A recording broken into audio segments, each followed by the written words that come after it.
Okay, we might get started and let numbers trickle in as we go along. And I believe we have most, if not all, our presenters here now. Um, so we'll have two talks, but before we get to that, just some quick announcements. Um, so ACMG is coming up, and there will be some ClinGen presentations and posters, and Kazang will add that link to the chat if you're curious and want to attend those. We have that live on the website now. Related to that, the Biocurator call, which is the next one was March 11th, so that will also now be cancelled for ACMG as well.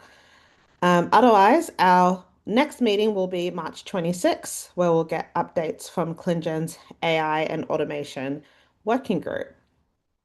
If we take it to today, though, we have two presentations. So we have Jules, who will be talking about ClinGen's Code of Conduct and some updates that are relevant for everyone on this call to be aware of. And then we have Jennifer and Deb from uh, different groups, but ClinGen related, where they'll be talking about the secondary findings work they've been doing and the minor allele frequency threshold cutoffs that they've come up with. So on that note, Jules, I'll let you go first with the ClinGen Code of Conduct.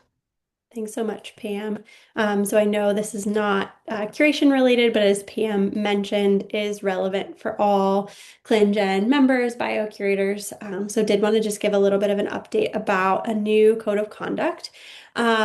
So I am a member of the ClinGen team at Geisinger. I support Genome Connect, the patient registry, and then also am a part of the Data Access Protection and Confidentiality Working Group. And recently, our group, in collaboration with the steering committee, have published and approved a code of conduct which will govern ClinGen members. So I wanted to give an update about what's included in that code of conduct.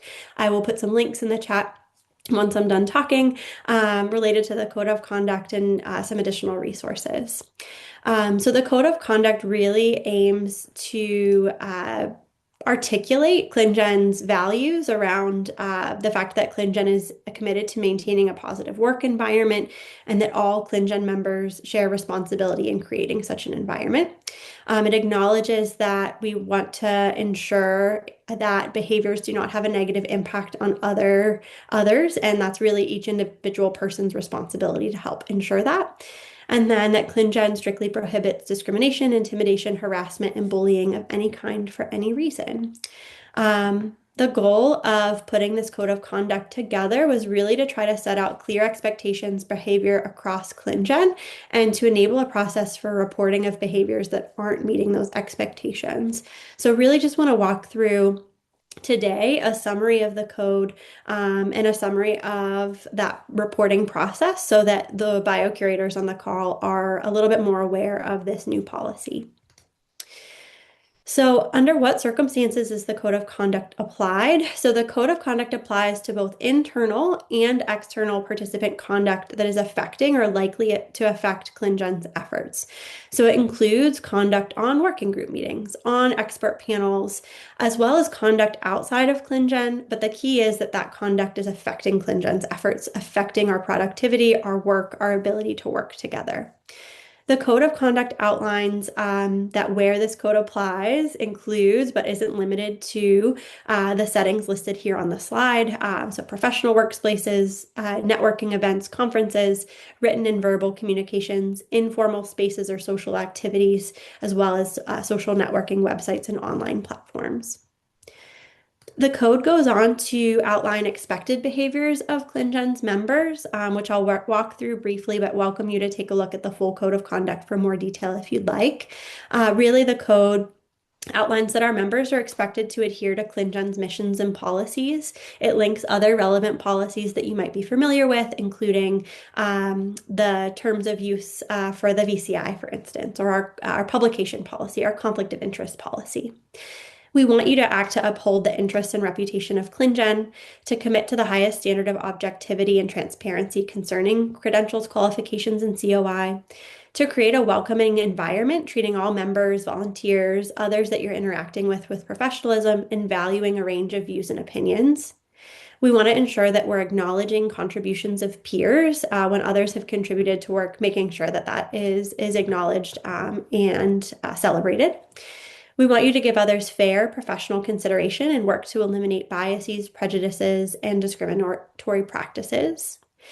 We want you to communicate openly with respect for others and be open to new perspectives. I think this is so important in our curation work in particular. We're going to disagree, but it's really important that we critique ideas rather than individuals in those healthy debates and disagreements.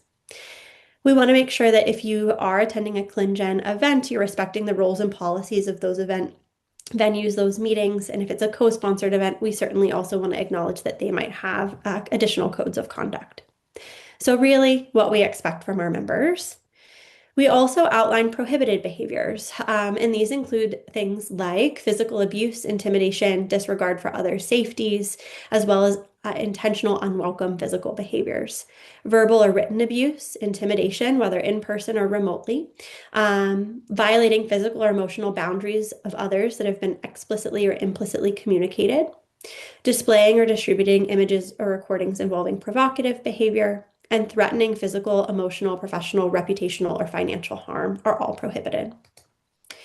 There are also a number of prohibited behaviors under the sort of how we communicate with one another. So prohibited behaviors related to communication include sending communication that could be considered disrespectful or offensive, recording individuals without their consent, re-record many of our calls. That's part of what we do. It's part of note-taking. It's part of expert panels work. It's really helpful to have those recordings. So it's not intended to discourage that, but it's really about recording individuals without their consent when they've explicitly said, do not record me, or in venues outside of these working group meetings. Also, reproducing visual materials unless permission is obtained from the presenter or others. Again, we often share slides, share our curation slides, share our work, and that is appropriate, but we want to make sure that we're not reproducing materials that haven't been shared for that purpose. If you're sharing presentations, posting, or messages during ClinGen meetings that contain promotional materials, product announcements, solicitation, and that's disrupting or inhibiting ClinGen's work or the goals of the group, that's also prohibited. If you're disrupting discussions in a repeated manner or repeatedly asking disingenuous questions, that's also a prohibited behavior in the realm of communication. And then finally, utilizing confidential information or documents that you've obtained through ClinGen efforts for any purpose outside of ClinGen without permission, including email listservs, including information you might have obtained as part of curations. In addition to those communication prohibited behaviors, the Code of Conduct also outlines that offering or accepting inappropriate favors, such as bribery or excessive gifts, playing favorites, that is prohibited. And it again articulates the importance of conflict of interest reporting, and that there's an established process within ClinGen if you are interested in helping to facilitate the creation of a substantive relationship. We have a partnership working group and the steering committee who can help facilitate those. As I mentioned earlier, in expected behaviors, we expect you to abide by other ClinGen policies, and so prohibited behaviors are, of course, not abiding by those policies. And the code outlines a number of relevant policies, all of which are accessible on the ClinGen website. Finally, as I mentioned, as we'll get to in a moment, there is a process for reporting concerns related to the Code of Conduct. So in addition to prohibited behaviors that we've already discussed, retaliation at any time by an individual who has had a report against them is also a violation of the code. So really just trying to promote a positive working environment within ClinGen by outlining what's expected and those prohibited behaviors. The code also outlines how you can report potential violations to the Code of Conduct. So there are two ways that you can report potential concerns, potential violations. The first is to report via email. Emails can be sent to the DAPC co-chairs and coordinator via that general email there. So it's received by 4 individuals, myself, Matt Wright, Christy Lee, and Clarissa Klein, who currently serve in those roles. And we welcome you to email there. If you'd like to email one of us, you're also welcome to do so. Our emails are listed on the DAPC page. If you prefer to make an anonymous report, we've also set up an anonymous web form so that you can do so. This is received by those same four individuals that I just outlined, so the DAPC working group co-chairs and coordinator, but allows you to report in a way, again, that is anonymous. A common question that we've received regarding the code of conduct is a timeline for reporting. If I have a concern, how quickly do I need to report? Do I need to report immediately? Or if it was a concern from a couple of years ago, can I report that now? There's no time limit for reporting potential violations to ClinGen that are currently impacting or have a high likelihood of impacting the work that we're doing. And that includes violations that occurred prior to the establishment of the code. So if you do have concerns that are continuing to impact the work that we're doing, we do welcome you to report those. To give a little bit of transparency for what happens after a report is received, first, for reports that are made via email, the DAPC co-chairs and coordinator will acknowledge those within 1 to 2 business days. We'll respond to you, let you know that we've received it. Of course, anonymous web forms are just that. We don't know the individual of the individual, the identity of the individual, and for that reason aren't able to acknowledge the receipt of those. But I can assure you, those come to us, we receive them. Typically then, the DAPC co-chairs and coordinator will alert the contact PIs of the ClinGen core grants, as well as the steering committee chair of the report so that they are informed. And then the contact PIs and steering committee chair will help us determine if escalation to NHGRI is needed, depending on the nature of the report. From there, the DAPC co-chairs and coordinator will initiate an investigation really to gather additional details and information to inform the report. And we're committed to completing that investigation in a timely manner, but acknowledge that each case might be different, requiring more discussion or more investigation that makes it difficult for us to put a really hard timeline on this. We also may have concerns that are reported to us that need to be escalated to appropriate parties in cases that are required by our institutional policy or applicable laws, and we will do so when we need to. I also want to highlight that when responding to a report, we will prioritize respecting each person's safety and confidentiality while also protecting the ClinGen environment. So we will try to keep the reporting party's identity confidential if they so wish, or unless there comes a time that the disclosure really is needed to address a problem. So we'll really work with the reporting individual if that individual's identity is known, keeping their information confidential, keeping them updated as the process progresses. Another common question are, what are the potential consequences for violations to the code of conduct? So following an investigation, the DAPC co-chairs and coordinators will work with the contact PIs and steering committee chair to determine appropriate consequences. And the code includes a list of potential consequences, what consequences include. So it could be as simple as a written or verbal or written request to stop what you're doing, to stop that violation of the code. If the violation includes specific messages or solicitations, we could ask for those to be removed. We might also remove individuals from a ClinGen sponsored or affiliated conference, meeting, workshop, tutorial, discussion panel, or other activity. We could also limit participation in ClinGen activities for the individual, perhaps for a set time period or two until certain remedial actions are completed. And again, we may need to escalate certain concerns to relevant parties, including the authorities, if that has a law or institutional policy requiring us to do so. We also want to acknowledge that people who are repeatedly found to be in violation of the code might receive escalating responses or consequences for those repeated infractions. So even if each individual infraction is minor, repeat offenses might necessitate increased consequences. So the code of conduct, as I said, I'll put all these links in the chat as we turn to the other presenters, but the code of conduct itself is a 4-page document. And we know that also having some quick summaries could be helpful to folks. So additional links that I'll put in the chat, we've distilled the code to a 1-page summary. So if you are saying, I need the Cliff Notes version, I need the short version, that is for you. It has a sort of more digestible but most salient pieces. We've also put together a summary slide shown here that again focuses on application of the code, the goals, and highlights some really key expected and prohibited behaviors. The slide links to the full code as well as how to report concerns or raise questions. And we welcome folks to use these in their expert panels, in their working group meetings to remind others of the code of conduct of expected of behaviors in those venues, but also is another nice resource for a quick summary. One additional piece that I want to mention, in the future, all of you, all ClinGen members, will be asked to attest that they understand and will abide by the code of conduct in the group and personnel management system. I wish I could say to you, this is live, go log in, go do it. It is not for today, but it will be, and we will communicate to all ClinGen members when it is available. But this is another way that we just want to ensure that members are aware of the code of conduct and are agreeing to abide.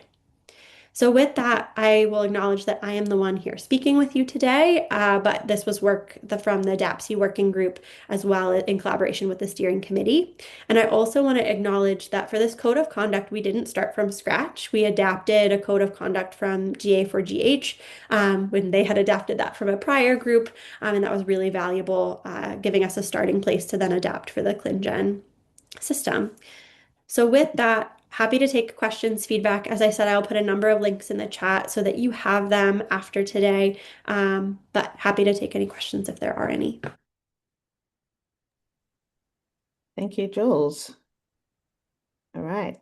Any questions? I know you have presented this at a few different places, ClinGen Consortium call, ECT yesterday, doing the tour. Sorry if this is your third time hearing it. Thank you for bearing with me. We do just want to make sure people hear about this. And so if you've heard it a few times, sorry. No, absolutely necessary and needed. So, and I think we're all appreciative of the amount of, I can only imagine how much work and time has gone into this. So, um, overdue. We're happy to see it. Okay. Well, it doesn't seem like any questions have come up yet. But Jules has put a bunch of is going to put a bunch of links and including how to contact DAPC offline if need be. So, and I remember in one of the calls you mentioned that this is something that may evolve over time as well. Like it's a living code of conduct. So, Yes, we acknowledge that there may need to be changes over time as we use the code, as reporting happens. So you'll see in the links that I'm working on, mhm, it's version 1.0. There may be additional versions in the future as we learn, as we use this as ClinGen evolves. thank you. Okay, then Jennifer, Deb, I'll pass it on to you. And if along the way as they're presenting, if anyone has questions, please feel free to put it in the chat and then we'll get to it at the end of the talk. Okay, do I need to swap screens or is that good? It is perfect. Okay. So I don't know, Deb, I'm not sure you're on the call or not, but I've put together some I'm slides. on. Okay, Yep. great. So I put Yeah. together some slides. Deb and I can answer questions. If people have questions in the middle, I don't necessarily see the chat, but I think if people speak up, I can stop and answer questions along the way. So this is a project that was started a couple years ago, thinking about setting some specifications for criteria for secondary finding genes. It really evolved into just setting filtering frequencies for ACMG secondary findings, monogenic disease entities. So I work for Les Biesecker. He really likes monogenic disease entities, or MDEs as a term, so I will use it today. Hopefully that won't be confusing to people. Some people have told me that's a little bit confusing since it's a new term. So just so we're all on the same page, secondary findings from genomic data is what I'm talking about. And basically, these are going to be variants that are identified in the genomic data, but they're unrelated to the indication for testing, but they're of medical value for patient care. And the college currently provides a minimum list of monogenic disease entities, or I kind of think of them just as the genes, but genes can have one or more monogenic disease entities that are reportable for secondary findings. And these are for clinical return of pathogenic and likely pathogenic variants. I think we're still on list B 3.3, which is 84 genes.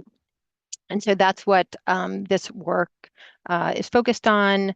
And the challenge that we're trying to address is that while labs are recommended to classify and then return pathogenic and likely pathogenic variants in these genes, a lot of labs don't have the expertise, and especially smaller labs may not have the expertise in the different secondary finding MDEs.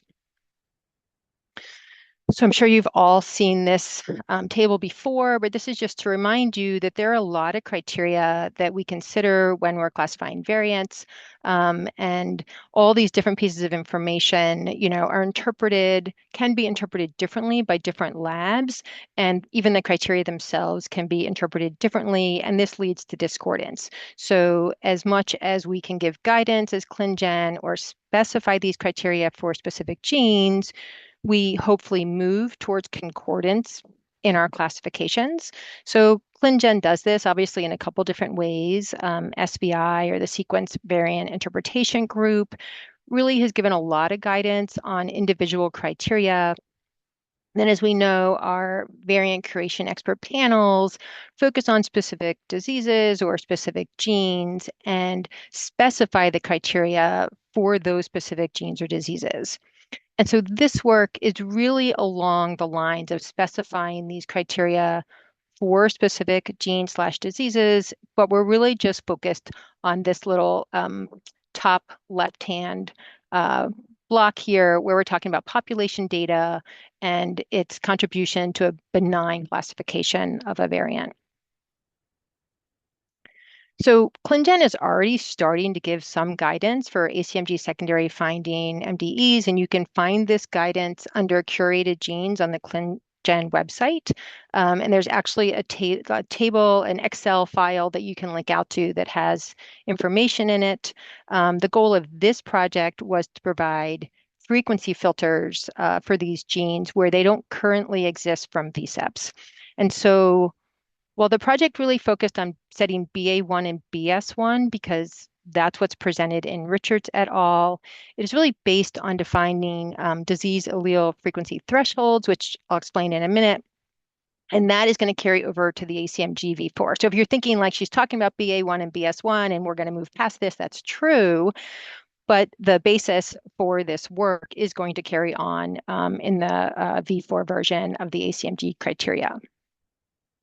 So as I mentioned, there are 84 genes right now. One of them, HFE, is only reportable for a single variant, and so we didn't consider that. And the first question we asked is, of the remaining 83 genes, how many have VSEP published criteria? And then we went a step further, and we contacted VSEPs who had claimed a gene but hadn't published criteria and said, are you willing to submit preliminary BA1, BS1 values for this work? And a total of 36 VSEPs either have guidance published out on the CSPAC registry, or they provided preliminary numbers for this work. And so we didn't include them in the work that we did. Another 15 genes are claimed by VSEPs, but they have not yet set BA1 and BS1, and there are 32 genes which are not claimed by any VSEP, at least at the time I did this work. I don't know in the last 6 months if that's changed, but for this work, there were 32 that didn't, decline a call. So that's a total of 47 genes, and then there's 58 MDEs. So just to remind you, for ACMG secondary finding reporting, there are genes listed, but sometimes those genes are reportable for multiple disease entities. So like SCN5A is reportable both for long QT syndrome as well as Brugada, as well as dilated cardiomyopathies. There's multiple different disease entities to consider when you're thinking about setting allele frequency thresholds. So these are my equations, not to enter really math into this discussion too much, but these should be the same equations that are kind of behind the scenes on the CardioDB website. If you guys use that for setting allele frequencies or kind of thinking about allele frequency thresholds, the important thing here is that we calculated disease allele frequency thresholds using these equations, meaning we went out to the literature and to gene reviews and identified prevalence estimates for the diseases, the contribution of the individual gene, and then the penetrance, and then use that to calculate a disease allele frequency threshold. DAPs calculated in this way should, in theory, be the sum total frequency for all pathogenic variants for an MDE. We then use these to set BS1, and for this work, we set BS1 at the DAFT, and we set BA1 at 10 times the DAFT. And obviously, we can talk about that. V4, I think they're currently having discussions as to, where you need to give points for the DAFT. But for our work, we wanted it to be very safe values, meaning benign evidence was not given to truly pathogenic variants or to a minimum number of truly pathogenic variants. This is just the CardioDB website, and what I wanted to stress here is that we did not consider allelic heterogeneity. So if you were going to put our numbers, so I have our numbers, they're out on bioRxiv. If you wanted to put our numbers into here and maybe play with them, it would just be prevalence. Maybe you can see my pointer: prevalence, genetic heterogeneity, and penetrance. Allelic heterogeneity, we always left set at 1. And I did not actually use the calculator. I used my equations, but you should get the same numbers for monoallelic or autosomal dominant or biallelic autosomal recessive. I don't think they have an X-linked option on here, but my equations also cover that. So as I mentioned, the first thing is to try to identify values for prevalence, gene contribution, and penetrance. This is really complicated. I'm sure for anyone who's done this, you know that if you got to the literature, you can find multiple different values a lot of times for these things. We mostly stuck to what was in gene reviews if they provided these estimates for these values. If they didn't, we went out to published literature, and we also used things the values that were present in ClinGen actionability working group information. So we, for the most part, set safe numbers, meaning that we wanted to err on setting the DAPT higher rather than lower. So we used the highest prevalence that we could identify, the highest gene contribution, and the lowest penetrance. And again, we didn't consider allelic heterogeneity. So probably you guys are familiar with this, but just in case someone's not familiar with this, once you calculate a disease allele frequency, you have to kind of determine how you're going to use it. We're setting 2 thresholds here, BS1 and BA1. And then you can use these values to go out and compare group max filtering allele frequencies in NOMAD to these values. And if a variant is more common at the group max filtering allele frequency is higher, therefore the variant is more common than you would be expected, then you can assign some evidence towards a benign classification. So for us, if a variant has group max filtering allele frequency higher than the DAFT, but less than 10 times the DAFT, we're going to assign BS1, which is strong evidence. And if it's more than 10 times the DAFT, we consider that standalone benign evidence. So for the majority, I think like 39 genes, 1 gene, 1 disease, it's pretty straightforward. You use the equations and you come up with a DAFT. For 8 genes, there are actually multiple disease entities that need to be considered. And when you have to consider multiple disease entities, you need to figure out what do you do with the DAFT. So you can calculate the DAFT for disease 1, because again, you have like gene contribution and prevalence and penetrance, and you can calculate it for disease 2. But when you're thinking about secondary findings, you don't know the phenotype, right? You have to classify for all possible phenotypes that are reportable for secondary findings. And so the question is, how do you handle these DAFTs? Do you combine them? Do you use the highest one? And what we decided was if you have good genotype-phenotype correlation, meaning that certain variants give you disease 1 and other variants give you disease 2, and that's true for like SCN5A with Brugada and LQTS, then you can just take the higher of the calculated DAFTs and use that as your DAFT for the gene. If there isn't good genotype-phenotype correlation and variants can give you either disease 1 or disease 2, then you actually need to combine your DAFT, just sum them, and use that summed DAFT as the DAFT for the gene. And that's actually the case for most of the genes with multiple disease entities that are reportable as secondary findings. I should mention that for variants, for genes, that contribute to multiple disorders, but only one of them is reportable as a secondary finding, you only need to consider that one gene. So for RYR1, variants can cause malignant hyperthermia, variants can cause myopathy. Myopathy isn't reportable as a secondary finding, so you don't need to consider the DAFT for myopathy when you're calculating the DAFT for secondary findings reporting. So this is just summing that up in case that was confusing. I'm not sure this really solves the confusion, but in order to determine the DAF for the gene for individual MDEs, for a gene, you first determine the DAF for individual MDEs. You determine if there's genotype-phenotype correlation, and then if there is, you use the highest DAFT, and if there's not, then you combine the DAFs. And this is all because you don't know the phenotype that you're actually assessing the patient for, because for secondary finding, it's not related to the reason the individual is being sequenced. So, okay, so once we calculated all of these DAFs, and if you want to look at them, they're out on bioarchives. And I should say that I really wanted this to be a starting point for a conversation. So I'm kind of presenting these like, yes, we calculated DAFs. I took the best numbers that I could find for, penetrance and prevalence and gene contribution. But if a VSEP were to look at my numbers and say, you know what, we're really off here. I want this to be something that we can update over time. And certainly when a VSEP comes in and defines these values, then that will be placed in the table instead of the numbers that I've come up with. So, but how do we test my DAFs? Well, the way we decided to test this was to take group max values from NOMAD for variants that are classified as pathogenic or likely pathogenic in ClinGen. So I'm using the ClinGen column in NOMAD. And so things that have conflicting interpretations, I did not consider. I only considered variants that were either pathogenic or likely pathogenic. Or in the case of genes where loss of function is reportable, I also considered the variant allele frequencies for loss of function variants.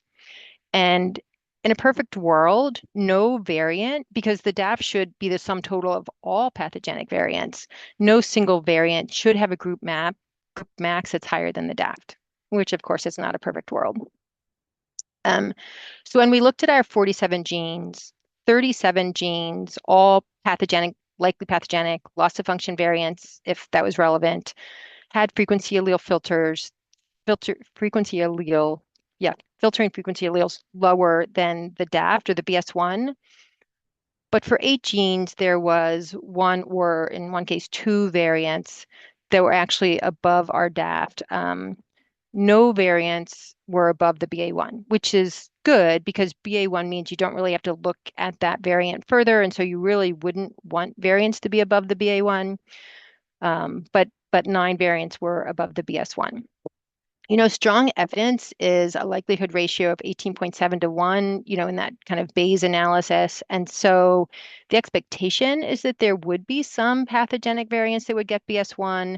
And if you looked at all the variants from these 47 genes, there were over 4,000 variants, and only 9 of them were above BS1. So that is a reasonable number of variants to get this strong evidence applied to them.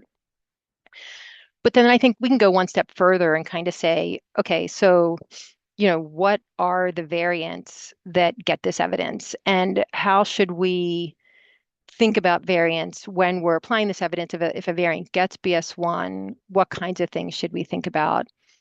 And the top hit here is really that, at least 2 and potentially 3 variants had what I'm calling variant-specific reduced penetrance. And what I mean by this is in my equations, I used a penetrance value, but that penetrance value is really for the gene, right? For the MDE, for what people think that gene-specific contribution to that disease should have for a penetrance value. But every once in a while, you have a single variant that is hypomorphic or for whatever reason has a much lower penetrance than other pathogenic variants in the gene. And I've listed 2 here, which had filtering allele frequencies higher than the DAF. The first is in TTR-related hereditary transthyretin amyloidosis, and it's the African-American variant VAL142 isoleucine. And this is a well-known variant that we consider pathogenic, but even though it causes amyloidosis, it has a much lower rate of actually causing clinical disease as compared to some other variants in TTR. So if you take a penetrance for TTR variants that is applicable to other TTR variants, it's going to be maybe that penetrance is going to be maybe too high for this specific variant. And so this variant is going to be present more frequently in the population, or can be present more frequently in the population. It's kind of the same thing for the RET-related medullary thyroid cancer variant, valine 804 methionine. Again, this is a variant that's known to have a penetrance that is lower than other RET variants that contribute to disease. And so it might be expected that it would be more common than other variants. The third variant I have on this list is interesting because it's not, at least to my understanding, it's not a well-known variant. What's interesting about it is it has been reported in a cohort for individuals with hereditary paraganglioma and pheochromocytoma, but it is not a common variant or a well-known variant for that disorder, at least from what I could find in the literature. It's not a well-known variant for that disorder, but it's the most common PLP variant in NOMAD.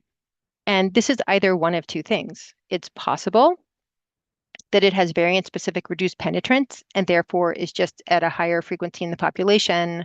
But the other possibility, of course, is that it's not really pathogenic, and this is telling us something. And of course, you would need to fully classify this and look at all the data to determine which of those two things is more likely to be true.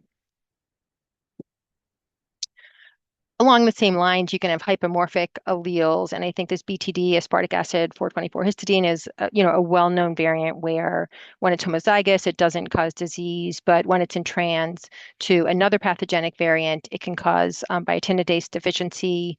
It actually had conflicting interpretations, and I included it in this study because it's something that SBI discussed in their BA1 paper. But its DAFT is still above its group max. So it would not get BA1 using the mechanisms that we use to get to our BA1 and BS1. So for some MDEs, there are attributes that actually complicate application of the DAFT. For CA-CNA1S related malignant hyperthermia, there are a couple things that contribute to the DAFT being kind of tricky to calculate and get exactly right. The first is that there's only a couple variants that are listed as pathogenic / likely pathogenic in NOMAD. And so you have very few variants potentially contributing to the overall pathogenic frequency or the overall pathogenic variant load, which meaning that the frequency for any one variant is actually going to be very close to your true DAFT. And the other thing is that malignant hyperthermia is a pharmacogenetic disorder, meaning individuals have to either be exposed to anesthetics and then they can trigger and have this reaction, but there's low penetrance. You can be exposed multiple times before you trigger. And so the combination of not really being able to define the penetrance and the prevalence of this disorder, along with having few variants, probably lends to the DAFT being harder to calculate. So these variants got BS1. The other gene which I put in this category was DSC2. There's a loss of function variant that's listed as pathogenic or likely pathogenic. I didn't differentiate in my table. And DSC2 is reportable for autosomal dominant ARVC. But there's at least one loss of function variant in the Hutterite population, which is thought to be inherited in an autosomal recessive fashion. And so if this variant has not been described, I believe, in autosomal dominant ARVC. And so if this variant is recessive, then that would lead to a different DAFT because this DAFT was calculated using a monoallelic model, not a biallelic model.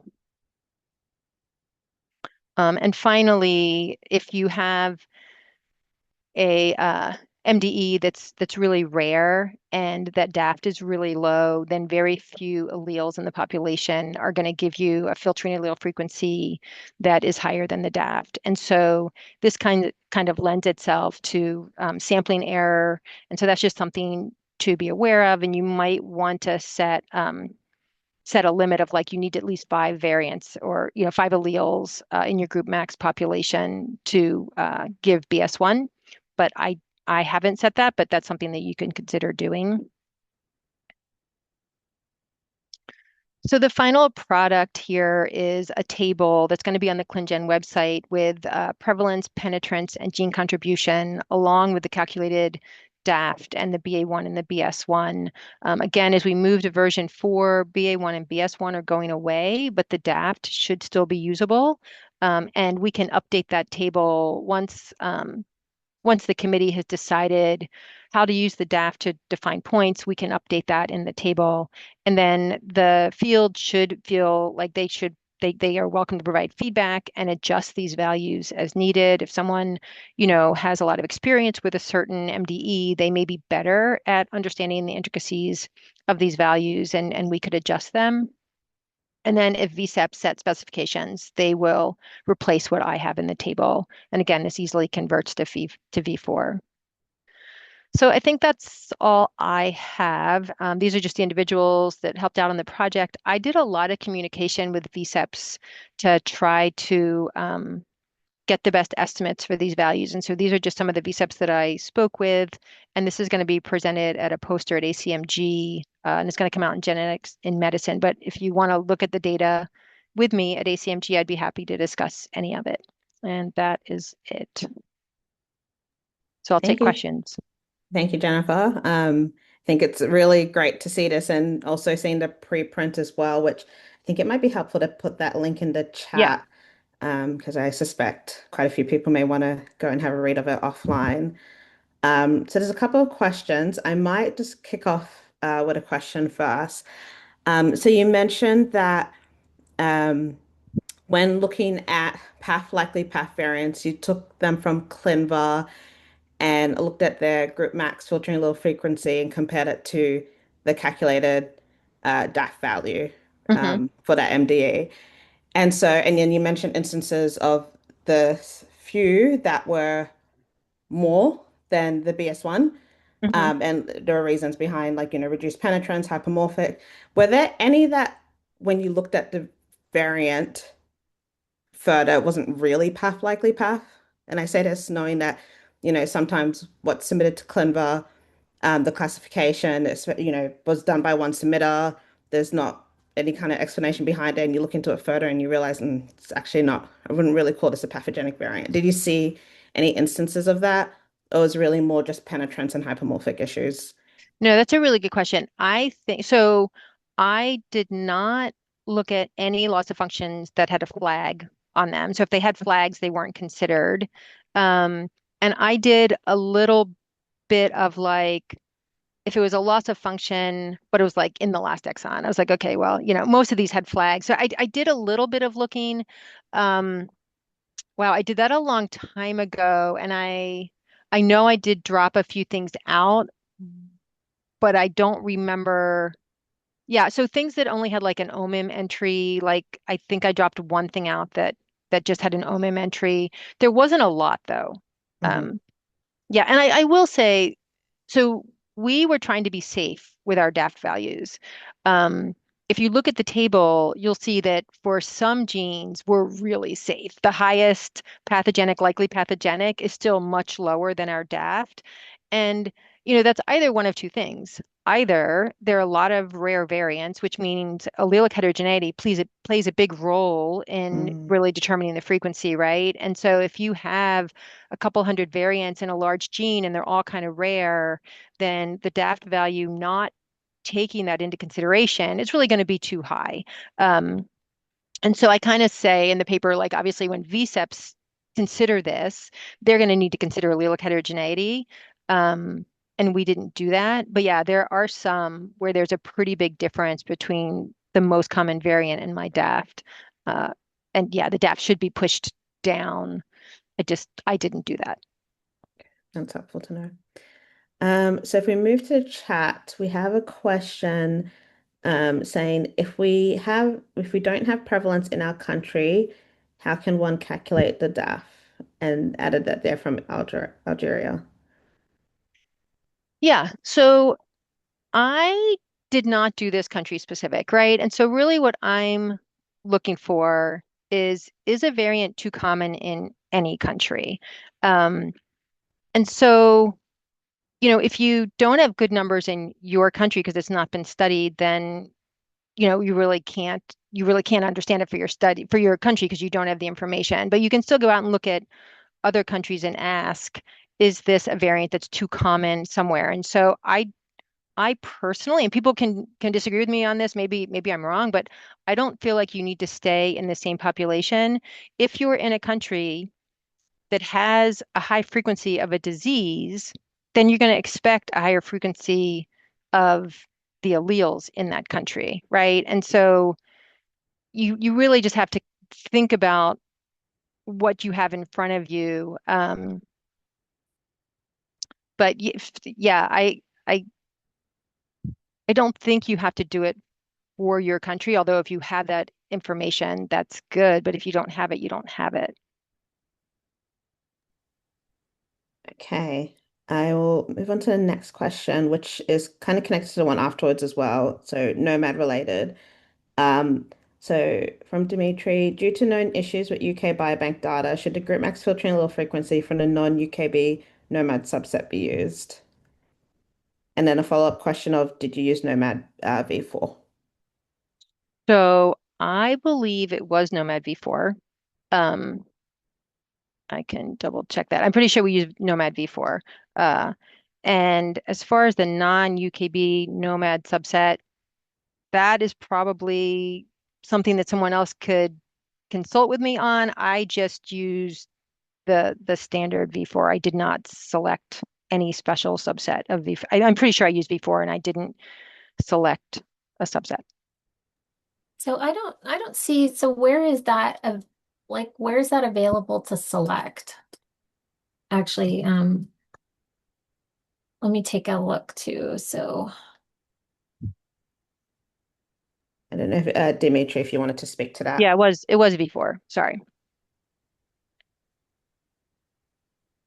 I don't see where to get that number. That's the non-UKB set on the on the variant. Let me see if I'll just click on one to take a So, check. so Deb, on Nomad, Yeah, looking at it right now, there's a Nomad v4.1 and then there's a Nomad v4.1 in brackets, non-UKB. when you where at are you able to screen share or do you want to just talk through which one? So if you go to the data set tab, oh, I see. So that only comes up though if you are in a variant, I think, Hmm. not if you're on the main page. So if you're on the main page, then you only have the V3, the SVs, the C and Ds. But if you go to a variant, then on the right-hand side, I can screen share if you want to show. Sorry, here, I'm blocked right there. Let me put this up. Share. There we go. Okay, so if you are in just the regular Nomad here and you try and go down, then you can't. But if you are on, let's say, B53 and you click on a variant here, then on data set here, once that's up, then you can choose these ones, and this is this one for the non-UK biobank.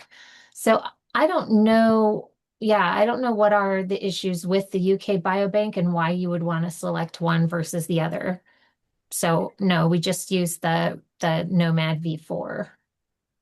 Yeah, I can't speak to that, and maybe if Dimitri can come up, he can. But I think it's just in the context of when looking at a specific variant and the filtering allele frequency.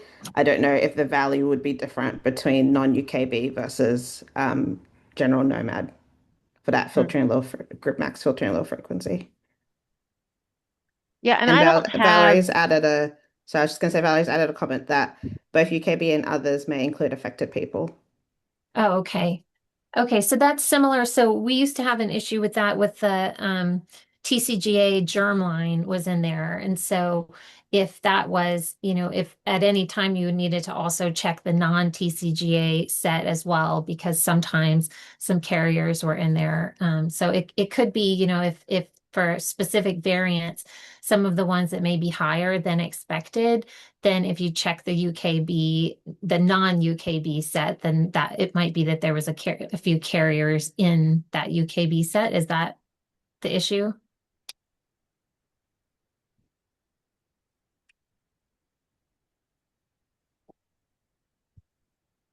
Yes, from the Okay. chat. All right. So I had a few slides just on the penetrance estimates. I can show those here, or are there still other questions in the chat? Let me stop sharing and see. No, I think you're welcome to talk about penetrance. It's actually, I think that's an important discussion point because I think for a lot of us, especially when working with VSEPs, one of the biggest challenges can be getting a penetrance estimate that one feels comfortable with, because it's so variable in each field. And how many, what's the minimum number of patients or reported families to feel comfortable that you have a decent penetrance number. So definitely interested to see what you have to present, Deb. Great. So I don't have an answer to all of those. So in these slides here, what I had done was just looking at where can you get penetrance estimates from the ClinGen VSEPs that have published. And I know Jennifer spent a lot of time looking through that as well. So with this secondary findings resource, then I think that those will also be available in the publication. Then finding them from the VSEP estimates, a lot of it, we did not put, the VSEPs did not typically put the information that they used in the CardioDB calculator in the CSpec. So that has been an issue in trying to go back and get the penetrance estimate that VSEPs used, because you don't have the input data. So a lot of times, though, if you go back to the manuscript that's published, it is stated in that it's either in the PM2 or the BA1, BS1 section of the published manuscripts for the VSEP. So I was able to find it in a lot of those. But I would say we should have some discussion on having VSEPs go back and update the CSpec with those CardioDB inputs. If we could have a big push to do that, I think that would help us as well with lifting over to the V4. And then another resource to get these estimates is using the actionability knowledge repository. There are some caveats to that, but it does give you some good literature resources as well to start with.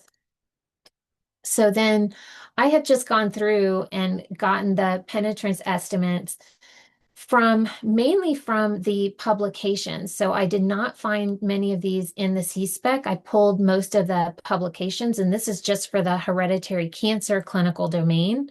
But then, for instance, the MMR genes, the penetrance was not in the CSpec, but the publication was not out yet. And so identifying those was really, I didn't do it for this listing that I had here.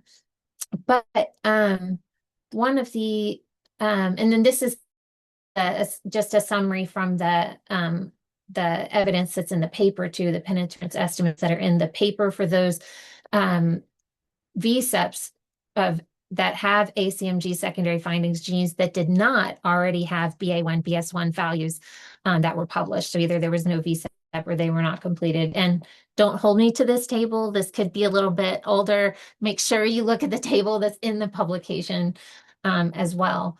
But I just wanted to show here how to start getting some of the penetrance estimates from actionability, or at least to have the literature that actionability used to create some of those penetrance estimates as being able to start putting that estimate together for your VSEP. So you go to the actionability knowledge repository, and then you can put the gene that you're interested in the search box. And then you click on this right-hand side, there's a little A for adult or P for pediatric. If you click on there, this will lead you to that view summary report. And then if you go to the likelihood tab, this is the summary report page that comes up, the likelihood tab, then it has here these penetrance estimates. And then again, they have the literature resources. don't have the capture in here, but they have the literature resources for this as well.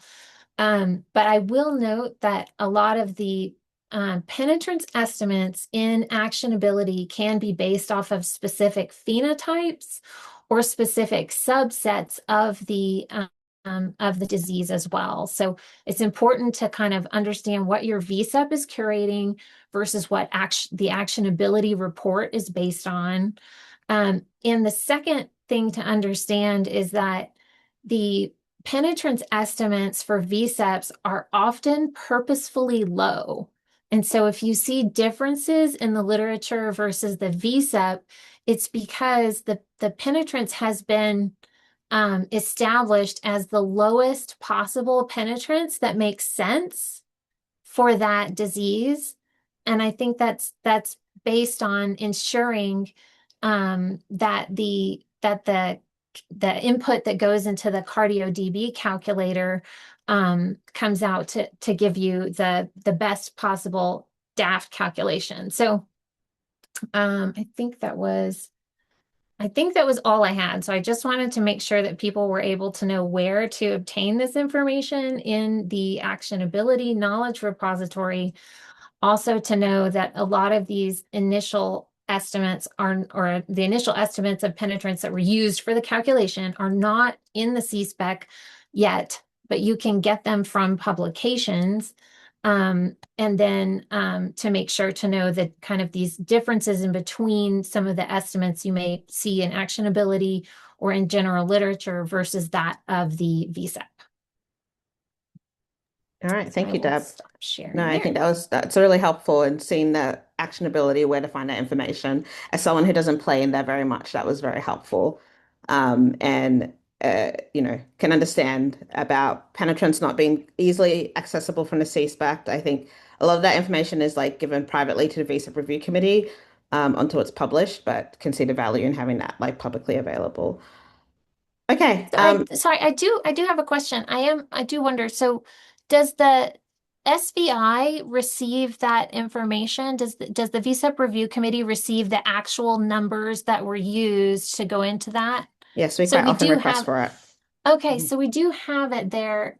Okay, so I'm just thinking if we do decide to ask VSEPs to go back and put that information in, we have that information, even if, if we can't, I'm sure we could probably get them all to do it, but we have the information available if needed to Absolutely. be able to put in there. Okay. I can't speak for the older VSEPs, but certainly newer ones and, in the last few years definitely should. Okay. All right. Thank you, everyone. We're at time. Thank you to all our presenters. We'll see you at the next call. Enjoy the rest of your day.